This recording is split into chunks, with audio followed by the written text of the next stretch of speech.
बीमार लोगों को इस देश के अंदर बहुत कम लोग जो है ना वो पचा पाते हैं, तो इसलिए परेशान होने की आवश्यकता नहीं है। तो हम बात कर रहे थे इस देश की बहन बेटों के साथ में जो अत्याचार हो रहा है, उधर हो जाओ। अरे वीडियो बनाएंगे। और मैं फिर से याद दिला दूं कि ये जो दिल्ली यूनिवर्सिटी है, हमारी बहन नीति सिंह को इस यूनिवर्सिटी से निकाला गया है, और एक हमारे और भाई है प्रोफेसर लक्ष्मण यादव जी, उस भाई को भी फुले साहब अम्बेडकर की वो बात करने के कारण उसको यूनिवर्सिटी से निकाला गया। ये इस दिल्ली का ही मामला नहीं है। लखनऊ में 69,000 शिक्षक भर्ती 1-1.5 साल से चल रही है। उसका कारण एक है, शांति सुन लीजिए, शांति बनाए रखिए प्लीज। ये एक स्टेट का मामला नहीं है, ये मामला लखनऊ में कई वर्षों से चल रहा है, और वहां 69,000 शिक्षक लोग वहां वर्षों से बैठे, उनको नियुक्ति इसलिए नहीं दी जा रही कि वो बहुजन समाज के बच्चे हैं, और वहां के मुख्यमंत्री जी कहते हैं कि हमें यही नहीं पता कि आपकी नौकरी किसी और को दे दी गई है। तो इसलिए सम्मानित साथियों, मैं आपसे कहना चाहता हूं, अगर इस लड़ाई को आप आगे बढ़ाना चाहते हो, ये लड़ाई फुले साहब अम्बेडकर ने लड़ी, ये लड़ाई मल्हार साहब काशीराम जी ने लड़ी, और इस लड़ाई को भीम आर्मी भी लड़ रही है। तो मैं आपसे कहना चाहता हूं कि देश की जो व्यवस्था है, चाहे वो लोकतंत्र के चारों स्तंभों में कोई सा विभाग हो, उसकी यह प्रक्रिया चल रही है कि कहीं भी अम्बेडकरवादी को नहीं रहने दिया जाएगा। लेकिन भीम आर्मी की यह लड़ाई है कि अगर कहीं अम्बेडकरवादी के व्यक्ति को छेड़ा जाएगा तो वहीं हम लोग नीला करने का काम करेंगे। ये भीम आर्मी की लड़ाई, क्योंकि भीम आर्मी जय भीम संगठन के नेतृत्व में आप लोग जानते हैं कि लगभग 2 वर्षों से आरक्षण और जमीन का मामला चल रहा है, और इस लड़ाई को आप पूरे देश के अंदर बड़ी मजबूती से आगे बढ़ा रहे हैं। वो लड़ाई आपके लिए इतनी महत्वपूर्ण है, अगर यहां दिल्ली यूनिवर्सिटी के अंदर आप लोग सोचिए 80 सीटें पूरी होती, क्या उन प्रोफेसरों की जिम्मेदारी नहीं थी कि हमारी बहन को सस्पेंड कर दिया गया, कि उनको भी यहां जिम्मेदारी नहीं थी कि यहां बैठने की? यह उत्पीड़न इसलिए हो रहा है कि विभाग कोई भी हो, सबसे तुम्हें समाप्त करने की तैयारी पूरी आरएसएस के द्वारा की जा रही है। और ये लड़ाई आप लोगों को, क्योंकि हम लोग बाबा साहब को मानने वाले लोग हैं, महापुरुषों को पढ़ा रहे हैं, उनके लिए संघर्ष कर रहे हैं, और भीम आर्मी जय भीम संगठन ने भी आपको यही सिखाया है, और प्रत्येक कार्यकर्ता उस पर पूरी निष्ठा और ईमानदारी से काम कर रहा है, मैं जानता हूं। इसलिए सम्मानित साथियों, हमारे जो है वरिष्ठ अधिवक्तागण है, उन्होंने कहा कि देश के अंदर 15% लोगों पर ही जमीनें क्यों हैं, क्योंकि ये मुख्य जड़ है। अगर हमारे लोगों के साथ में अत्याचार होता है, मैं इस पर प्रकाश इसलिए डालना चाहता हूं कि सबसे बड़ा कारण आपकी आर्थिक स्थिति कमजोर होना है, इसलिए आप लोग कामयाब नहीं हो पा रहे। बाबा साहब डॉक्टर अम्बेडकर ने आर्टिकल 16 के ख में यह कहा कि देश के अंदर कोई भूमि वंचित नहीं रहेगा। बाबा साहब ये कहते हैं, और इसको सुरक्षित लिखा गया है। लेकिन मैं आपसे पूछना चाहता हूं कि बहुजन समाज के लोगों को, तो फिर आपके पास कितने लोगों के पास जमीनें, आप लोग भूमि वंचित क्यों हैं? आपको वो जमीनें क्यों नहीं दी जा रही है? क्योंकि आरएसएस का एजेंडा एक ही है कि बहुजन समाज के लोगों को, जो डॉक्टर अम्बेडकर जी ने कहा है कि जो बहुजन समाज के लोगों, देश के लोकतंत्र का जो सबसे बड़ा मंदिर है संसद, उस पर कब्जा करो। लेकिन आरएसएस ने एक प्लानिंग करी कि इनको सबसे बड़े मंदिर का जाने का रास्ता इनके लिए कैसे बंद किया जाए, इनकी आर्थिक कमर तोड़ दो, इनको गरीब बना दो, इनको मजदूर बना दो, आरक्षण को खत्म कर दो, सारी कंपनी को प्राइवेट सेक्टर में डाल दो, आरक्षण खत्म हो जाएगा, कोई डीएमएसएसपी नहीं रहेगा, कोई इनकी बात को नहीं सुनेगा। इसलिए भीम आर्मी जय भीम संगठन के द्वारा जमीनों का आंदोलन छेड़ा गया। और हमारे मित्र जब पंजाब के अंदर चरणजीत सिंह चिन्नी मुख्यमंत्री थे, हमने उनसे निवेदन किया कि आप संत महापुरुषों को मानने वाले व्यक्ति हैं, आपकी कलम में ताकत है, आप इनको जमीन दो। उन्होंने जमीन दी। पंजाब में आपका आंदोलन सफल हुआ। और आज तो उत्तर प्रदेश के मुख्यमंत्री भी एक कहते घूम रहे हैं हर मंचों से कि हम दलितों को, पिछड़ों को जमीनें देंगे, क्योंकि उनको पता है कि तुम्हारा आंदोलन अब कहां बढ़ने वाला है। उनको पता है कि वे बहुजन समाज के बच्चे अब जमीनें छीनने के लिए जा रहे हैं। बहुजन समाज के लोगों में पूरे विश्वास के साथ आज दिल्ली की सड़कों से कहना चाहता हूं कि जिस दिन तुम्हारे पास जमीनें हो गई, किसी माई के लाल की डीएम एसएसपी हो, चाहे सीएम और पीएम हो, चाहे देश का कितना ही बड़ा पदाधिकारी या कार्यकर्ता हो, किसी की हिम्मत इतनी नहीं होगी कि तुम्हें साथ जुल्म और जाति हो जाए, क्योंकि तुम आर्थिक रूप से मजबूत होंगे, तुम्हारे घर में लाइसेंस के विवाद और कट्टे होंगे, तुम्हें कोई अत्याचार, तुम्हारे पर शोषण नहीं होगा। हमारे समाज के अंदर यह आंदोलन मजबूत इसलिए कमजोर पड़ जाते हैं। बहुजन समाज के लोग ऐसा नहीं है कि आंदोलन करना नहीं चाहते, वो चाहते हैं, वो बाबा साहब के कार्यों को आगे बढ़ाना चाहते हैं, लेकिन उनकी आर्थिक कमर सरकार ने इतनी तोड़ी है कि अगर वो यहां 2 दिन रुक जाए तो घर में परेशानी हो जाएगी। मैं समाज की पीड़ा स्पष्ट रूप से बता रहा हूं।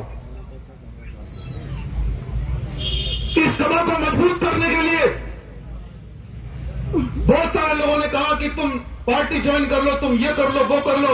हमने कहा हम बाबा साहब के अनुयायी हैं, भीम आर्मी जय भीम संगठन के नेतृत्व में इस कार्यों को मजबूती से आगे बढ़ाया जाएगा। अगर हम जिंदा रहे न रहे, लेकिन ये आज मैं दिल्ली की जनता से और यहां सड़कों पर वादा कर रहा हूं कि जब तक जमीनें वापस नहीं, जब तक न कोई कार्यकर्ता चुप रहेगा, न कोई पदाधिकारी चुप रहेगा, हम देश में बड़ा जनसाल सैलाब लाकर ही दम लेंगे। मैं वादा कर रहा हूं। इस देश के अंदर जिस प्रकार से पिछड़ों के साथ में जुल्म किया जा रहा है, इस देश के अंदर मुसलमान भाइयों को एनआरसी के नाम पर सताया गया, कोई घटना ऐसी नहीं है जो लड़ाई आपने नहीं लड़ी। हमारे वकील साहब जानते हैं, और ये हम कोई एहसान नहीं कर रहे हैं, ये बाबा साहब कर्ज उतार रहे हैं। लेकिन मैं आज हमारे जो सुप्रीम कोर्ट के वकील साहब हैं, मैं उनको आज मंच से कहना चाहता हूं कि आज भीम आर्मी को आप पर बहुत गर्व है, भीम आर्मी को आप पर गर्व है। और मैं इस बात को सीना तान कर कहता हूं कि बाबा साहब के सच्चे अनुयायी होने का काम आप ही कर रहे हैं वकील साहब। और मैं ये भी बताना चाहता हूं अपने संगठन की ओर से कि आपके सम्मान में जब तक हम जिंदा हैं, एक इशारा करके देखना वकील साहब, आप बाबा साहब का वो कर्ज उतार रहे हो जिस समय बाबा साहब डॉक्टर अंबेडकर महाराष्ट्र से चुनाव लड़ना चाहते थे और मनवादी लोगों ने उन्हें कहा कि अगर अंबेडकर अगर संसद में चला गया तो संविधान ऐसा लिखेगा तुम्हारी नसबंदी कर देगा। जब जाकर पश्चिम बंगाल के मुसलमानों ने वहां कहा कि डॉक्टर अंबेडकर पश्चिम बंगाल से चुनाव लड़ेंगे, मुसलमान सब बैठ जाएंगे, डॉक्टर अंबेडकर को चुनाव लड़ा जाएगा। वो आज वो पर्चा हमारे भाई महमूद पाचा जी कर रहे हैं। मैं इसलिए कहना चाहता हूं आपसे कि ये लड़ाई हम सभी को, दलित मुसलमान पिछड़ों को लड़नी है। जो साहब काशीराम जी मुहावरा देकर गए, जो वो सूत्र बहुजन का देकर गए, मैं पिछड़े समाज के लोगों से भी कहना चाहता हूं, अरे भाई आप क्यों बंदर बाट के करने पड़े हैं, क्यों आप इनकी चाटुकारिता कर रहे हैं? आप इस देश के राजा हैं। ये बाबा साहब फूले साहब अम्बेडकर कह कर गए, ये वो बता कर गए। भाई तुम संघर्ष करो, हम तुम्हारे साथ हैं। संघर्ष करो, हम तुम्हारे साथ हैं। संघर्ष करो, हम तुम्हारे साथ हैं। बहना के सम्मान में, भीम आर्मी लड़ाओगे, बहना के सम्मान में, भीम आर्मी लड़ाओगे, बहना के सम्मान में, भीम आर्मी लड़ाओगे। जय जय जय जय जय जय भीम, जय भीम। मनवादी नहीं बनाया तो इसको भरोसा करना बेकार है। मेरी बात सुन लो, क्योंकि इतनी आवाज भीम आर्मी के लोग में माइक की जरूरत नहीं पड़ती है, ऐसे डाउन करो। सम्मानित साथियों, हम पिछड़े समाज के लोगों से भी कहना चाहते हैं कि जो समीकरण हमें साहब काशीराम जी ने दिया था, उस समीकरण को आपने आगे बढ़ाया और उत्तर प्रदेश के अंदर आप लोगों ने सरकार बनाई। और बाबा साहब डॉक्टर अम्बेडकर ये कहकर गए कि जो कौम अपना इतिहास नहीं जानती वो कभी शासक नहीं बन सकती है। इसलिए सम्मानित साथियों, हम आपसे कहना चाहते हैं कि ये लड़ाई बहुजन समाज की लोगों की है, ये लड़ाई जाति की नहीं है। जब तक इस लड़ाई को बहुजन समाज के लोग अपनी लड़ाई को नहीं समझेंगे, हम किसी भी सूरत में कामयाब नहीं हो पाएंगे। आज अगर यहाँ रीतू बहन बैठी है, आज अगर यहाँ रीतू बहन बैठी है, तो क्या रीतू बहन की जिम्मेदारी बनती है आंदोलन करने की? क्या हजारों बहन जो बाबा साहब के दिए हुए संविधान को मानती है और इस देश की बेटी है, क्या उनको इनकी जिम्मेदारी नहीं बनती? मैं यही कहना चाहता हूं कि बहुजन समाज के लोगों, चल गया वो कहावत है कि मेरा घर जलते देखने वालों, फूस का छप्पर आपका है। मेरे घर को जलते देखने वालों, फूस का छप्पर आपका है। आज नंबर मेरा है, कल नंबर आपका है, ये याद रखना। सम्मानित साथियों, तो इसलिए अगर आप इस आंदोलन को अगर कामयाब करना चाहते हो, मैं आप तमाम लोगों से कहना चाहता हूं और बहुजन मीडिया के लोगों से भी कहना चाहता हूं, आप लोग जानते हो कि कोई भी आंदोलन हुआ हो, कोई आंदोलन ऐसा नहीं जो हमने नहीं जीता हो। जिस आंदोलन की आवाज सरकार के कानों तक नहीं गई हो, आज तक कोई ऐसा आंदोलन दिल्ली में हमने नहीं करा। इसलिए हम ये चाहते हैं कि हो गई है पीर पर्वत से अब पिघलनी चाहिए, हो गई है पीर पर्वत से अब पिघलनी चाहिए। अब हिमालय से कोई गंगा निकलनी चाहिए। हंगामा खड़ा करना मेरा मकसद नहीं, अब ये सूरत किसी भी सूरत में बदलनी चाहिए। सम्मानित साथियों, हम आपसे यही कहना चाहते हैं कि आज हम इस यूनिवर्सिटी के कुछ अधिकारियों से बात करेंगे, क्योंकि आप लोग जानते हैं कि जमीन से जुड़े हुए लोग हैं। सवाल पूछेंगे लोग, गांव में पूछेंगे, शहर में पूछेंगे, कस्बे में पूछेंगे कि आप बहनों को सम्मान दिलाने के लिए, उनको न्याय दिलाने के लिए गए थे, क्या हुआ? इसलिए जब तक यहाँ के अधिकारियों से वार्ता नहीं, यहाँ से कोई नहीं लेगा। और मैं आपसे कहना चाहता हूं कि हमेशा एक बात याद रखना, बहुजन समाज के लोगों और भीम आर्मी जैन संगठन के कार्यकर्ताओं, बाबा साहब डॉक्टर अम्बेडकर संघर्ष नहीं करते तो हम यहाँ नहीं होते, आप जानते हैं। वो बात अलग ही थी, बाबा साहब के दिए पर लोग नमक हरामी कर रहे हैं, 95% लोग, वो बात अलग है। लेकिन बहुजन समाज के लोगों, बस ये याद रखना कि मरते दम तक संघर्ष जो करे उसे इसलिए अम्बेडकरवाद कहते हैं। किसी भी परिस्थिति में अपने परिवार को छोड़कर अन्याय की लड़ाई में कूद जाए उसे अम्बेडकरवाद कहते हैं। अपनी नौकरी को छोड़कर सामाजिक न्याय की लड़ाई में कूद जाए उसे अम्बेडकरवाद कहते हैं। और अम्बेडकरवाद के रास्ते पर चलना कोई गुड्डे गुड़िया का खेल नहीं है। लोग अपनी बेटी को घर से नहीं निकलने देते हैं। परिवार में जब कोई बेटी स्कूल ट्यूशन से 1 घंटा लेट हो जाती है तो परिवार परेशान हो जाता है। लेकिन हमारी बहन तो यहाँ 125 दिन से बैठी है, उसका हृदय देखो, उसकी पीड़ा देखो। वो हमारी बहन है, जितनी पहलवान थी वो इंडिया गेट पर वो रो कर तड़प कर चली गई। उन सरकार के नेता को शर्म आनी चाहिए जो लोग ये कहते हैं कि हम 9 दिन 9 देवी को पूजते हैं। अरे तुम जिंदा देवियों का सम्मान नहीं कर सकते, तुम देवियों का सम्मान क्या करोगे? तुमने धर्म के नाम पर जो अड्डा बना रखा है, ये अम्बेडकरवादी लोग, इस अड्डे को ध्वस्त करने का काम भीम आर्मी जय भीम संगठन के नेतृत्व में मैं आज दिल्ली की सड़कों पर वादा कर रहा हूं। जब संविधान दिवस पर, जब देश के लोग संविधान दिवस 26 नवंबर को मना रहे थे, तो भीम आर्मी संगठन के नेतृत्व में यह ऐलान किया गया कि आज संविधान दिवस है। लेकिन जो पिछड़े क्षेत्र हैं, जो ग्रामीण क्षेत्र हैं, जहां तक संविधान आज तक नहीं पहुंचा है, जो हमारे दलितों पर, गरीबों पर, वंचितों पर, शोषितों पर, मुस्लिमों पर, आदिवासियों पर आज भी गोली और बंदूक के दम पर न्याय होता है। हम संविधान को वहां तक पहुंचाएंगे। संगठन ने ये वादा किया कि 14 लाख प्रति हम लोग संविधान की प्रस्तावना की पूरे देश में बांटने का काम करेंगे ताकि संविधान प्रभावशाली हो सके। ये सरकार के लोगों ने कहा फोन है कि तुम क्या करना चाहते हो। सब लोग जानते हैं संविधान की प्रतियां और नेट पर संविधान पड़ा है, संविधान की प्रस्तावना सब लोग जानते हैं। मैंने कहा जानते तो हैं, लेकिन तुम्हारे सरकार के लोग मानते तो नहीं है, मनवाना चाहते हैं। हम लोग मनवाना चाहते हैं और जिस दिन वो मान जाएंगे हम उस दिन शांत बैठ जाएंगे। उस दिन रोड पर आंदोलन नहीं होगा, क्योंकि हंगामा खड़ा करना हमारा मकसद नहीं है। हमारा मकसद है न्याय हो, इस देश की बेटियों को न्याय मिले, जिनको नौकरियों से निकाला जा रहा है, जो लोग, जो बेटियां, जो भाई इस देश के अंदर शिक्षा का प्रचार प्रसार कर रही है, जो फूले साहब अम्बेडकर की विचारधारा आगे बढ़ा रही है, तुम उन्हें सस्पेंड कर रहे हो। हम ये कहना चाहते हैं कि सुधर जाओ, वरना भीम आर्मी के लोग सुधारना भी जानते हैं।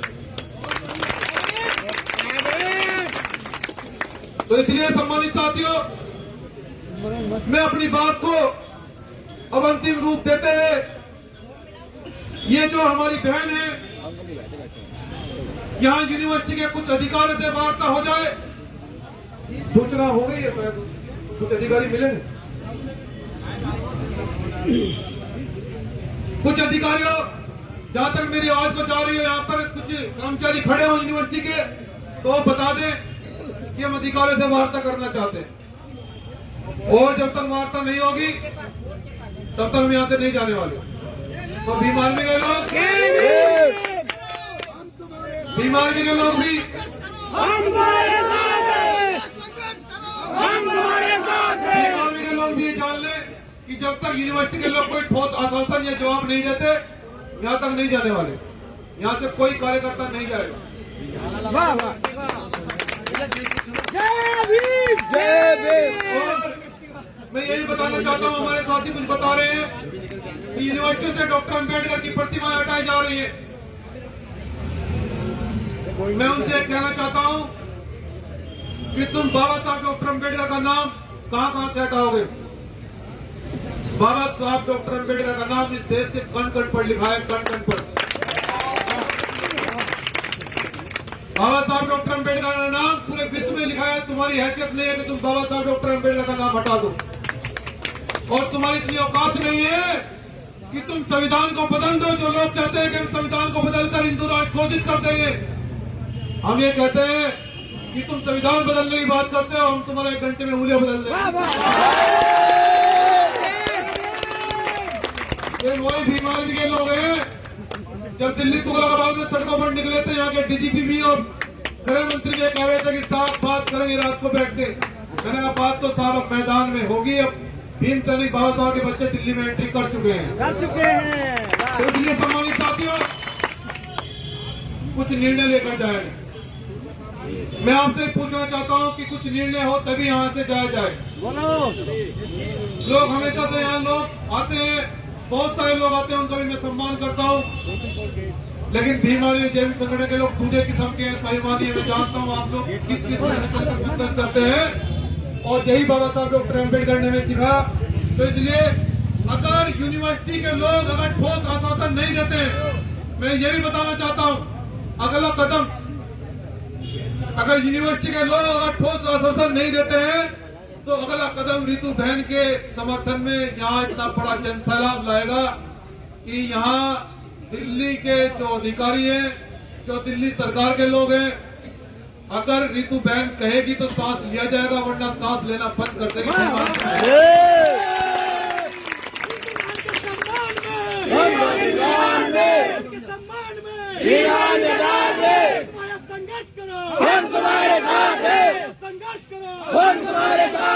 इसलिए सम्मानित साथियों, हम अपनी बात को ज्यादा लंबी न करते हुए गेट पर चलो भैया, हम चाहते हैं कि अधिकारी आए या हमें वहां चलना पड़ेगा, ये बहन बताएगी, वार्ता की जाए और फिर आगे की बात को बढ़ाया जाए। और जब अधिकारियों से वार्ता हो जाएगी फिर हम 2 मिनट के लिए बोलेंगे कि अगला कदम क्या होगा। तो तब तक सब लोग शांति बनाए रखें। जय भीम, जय संविधान।